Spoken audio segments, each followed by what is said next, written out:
Welcome back, everybody. 7:08 a.m., November 24th, 2017. I hope everyone had a great Thanksgiving. I did. It was nice and relaxing. I do have to work today, unfortunately, to catch up, rather, for yesterday.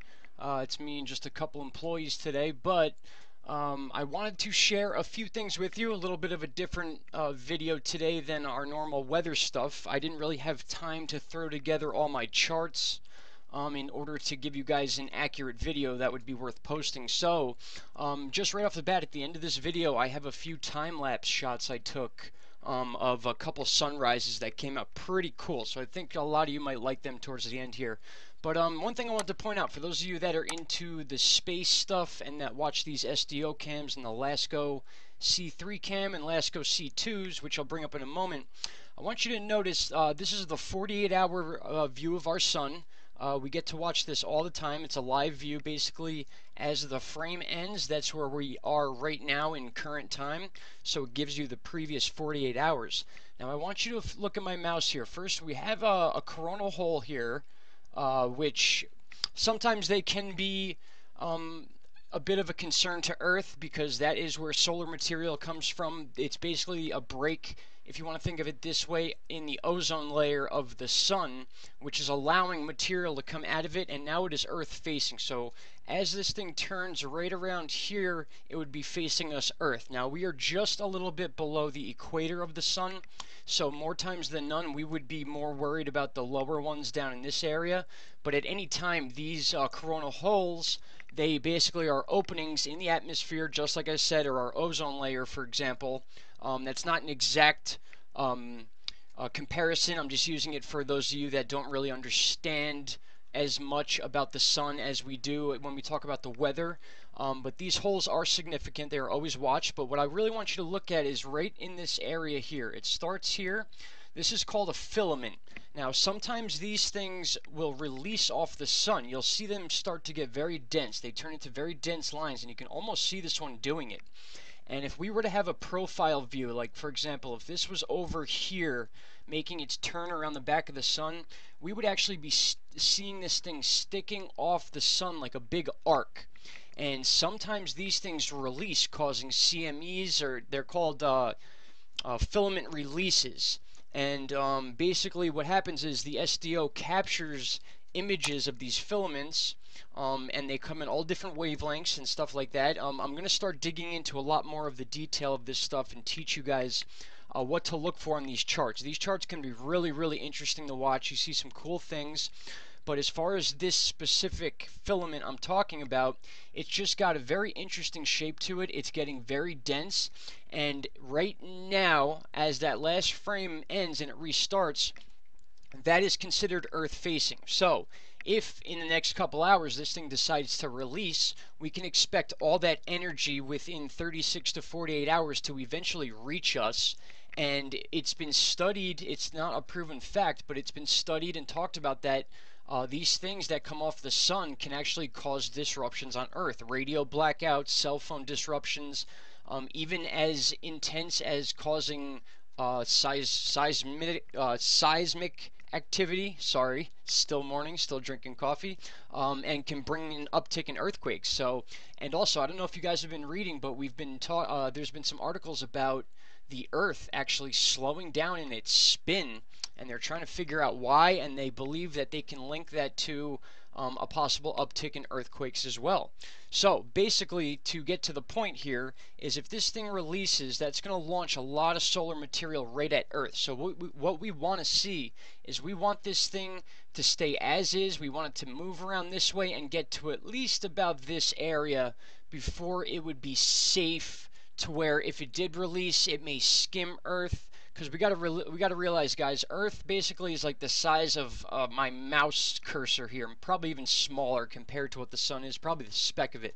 So this thing you see here is just many, many, many thousands of times bigger than the Earth. So for those of you that are just learning about the sun and the SDO, these are called filaments right here. You can see that dense line, and that last frame right there, it starts to really tighten up and get dense, and that's what you look for before these things actually release. So I'm going to talk about that a little bit later on when I get back from work. I think it's pretty cool. It might even go off by the time I get home from work by the looks of it, but I have a couple other things pulled up. The Lasco C2 and C3 cams, I caught a pretty interesting artifact right here. Now, I do have a pause, so you can move back and forward, and you can see this one shows the negative frames, and this one shows the positive. So you'll see a double frame on this side, and then you'll see a single frame on this side. But this clearly looks like an object that was coming from the direction of the sun, and then it looks to be going under Earth and underneath the satellite filming the sun. But I want to show you something at the beginning here on the Lasco C2, which is pretty interesting. Now, sometimes you see these cameras adjust a little bit, but I'm going to hit play here and watch what this camera does. It kind of just right there. You see how it kind of just shifts? It goes from here to here, and then this remains its new spot. So I don't know if that was a camera adjustment, or if I highly doubt something hit the camera. If these are very sensitive pieces of equipment. If something were to hit it, I believe it would be out of commission. But just seeing it jolt like that is pretty interesting to me. And then not only that, but you can see what I was speaking about with the two different frames. The negative frame here, this thing does 2 frames in a row. So whatever frame you see here is done in a white version, and then it's done in a black version at the same time that this is rolling through. So if I hit play here, you kind of get a better idea of what that looks like. It almost looks like the static on the old TVs. It's just a negative version reading what this one is. And again, this is an actual arm that is sticking out off the satellite and holding a disc in front of the sun. And what that does is it blocks the brightness of the sun so we can then see the stars all around it. Had this disc not been here, it would be too bright to see any of this stuff. And that's how we found that that asteroid Vesta that we were following in the month of September, I believe, September through October. It started over in this area, and it took an entire month to make it from one side to the other. I did make a mistake and actually call it a comet. There were websites that called it a comet, but it's actually an asteroid. It's one of the biggest asteroids in our asteroid belt, and it's got a 3.6-year orbit. But basically what I wanted to show you here, guys, were just a little bit of weird anomalies you can find on these cameras. One being this jump, clearly, and then right after the jump, you see right here this boxed out area. Now, there are times where you can go on a site called HelioViewer, which I'll discuss later on in the afternoon, and sometimes you can see the image without these boxes there. And believe it or not, guys, they actually put these boxes up for a reason. Sometimes you can see some interesting things behind these pixelations they look like. Now, sometimes they're nothing. Sometimes they could be camera glitches. Like, for example, this one here that we just saw. I used to film and upload this all the time thinking it was something crazy, but I really think it's a camera adjustment. It's some sort of maintenance that the camera does to itself, and all we really do is lose 1 frame in this area. But if I roll forward here, I'll actually just hit play, let it run through, and you could just get an idea of how things show up on the negative camera as they happen on this side. Right there is what I wanted to show you. Another area of pixelation. See if I can catch it. There we go, right there. Oh, I didn't hit pause. Back it up a little bit right here. Okay, so as you can see, it's almost like there's 2 separate frames, one on top of another. You can see the beams from the sun passing through as if it's a frame behind this darker gray one, but then we have this pixelation here, and you can also see it on this side and this side. Now, whatever you see here is always 1 step ahead of what you see on this side. So in order to see whatever's on this gray cam, you got to shift over and back up a little bit to this one. And you can see right there is the first frame. It'll match that one first frame, but then it does a double frame. So I'll move forward 1 frame. Let's get back to the spot right there. And then if I go forward, it's gone on the left, but then you see it once again on the right in a different tone. And then it's gone. So you have it right there. And this is how the theory goes, guys. This is how NASA may hide things on these cameras that they don't necessarily want you to see. I catch a lot of stuff on these cameras that I don't even post sometimes because there's just so many things. But these are also those cameras we get to see those sun diving comets. that usually come from this area. They will shoot up towards the sun. As they get closer, their tails will widen. And there's one more thing I wanted to show you. I actually wrote down the time of it here. Where's that little meteor shower? Maybe at 1:30 on the 24th. Let's see here. Sorry about making you guys drag through this, but like I said, I didn't have much prepared this morning, so I'm kind of just winging it with you, which is always fun. But right here, check out this frame. So I'll back up a little bit and keep an eye here. It's going to happen here first. It's almost like a little mini meteor shower. And there you go. You get that first set right there. And you can see boom, boom, boom, boom, boom. They're all over the place, and you can see them a little better on this side. And they're all going in a relative same direction.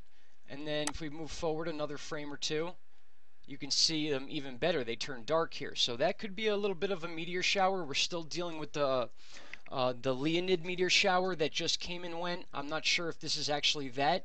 But basically, guys, the point of this video is I just wanted to point out a couple of cool things on these cameras that you guys can watch on your own time. The website for this one's very easy. It's Soho, SOHO, www.nascom.nasa.gov, and you can find both of these. And right before I let you go, just giving you a little bit of an idea of our earthquake activity overnight. We had a few earthquakes going on. If you can see right here, actually Oklahoma City. I recommend websites like Dutch Sense, and there are a few others that cover specific to the earthquakes. I'm not saying I share all their opinions with things like that. I'm just saying they're very good with explaining these earthquakes. And these are very minor earthquakes, but there has been somewhat of a slow slip going on apparently in California. And also, again, websites like Dutch Sense, they tend to believe that they may lead to bigger activity. So we have the sun activity, we have the earth slowing down, and then we have a lot of these little earthquakes going on in California. It just, it keeps you on your toes a little bit. So that's it for now, guys. I'm going to run these sunsets for you, and that's going to be it for today. I hope everyone had a great Thanksgiving. I'm sorry it took me a few days to get on with the videos and stuff like that. I had a personal issue I had to deal with. I don't know if some of you read it in the comments. Not really something I wanted to get into in detail on video. I will if you guys would like me to. If you have any questions, anything like that, I'll gladly explain down in the comments section. And that's it for now, guys. I hope you have a great day, and I really, really hope we talk this afternoon. If not, first thing tomorrow morning. All right, take care, everybody.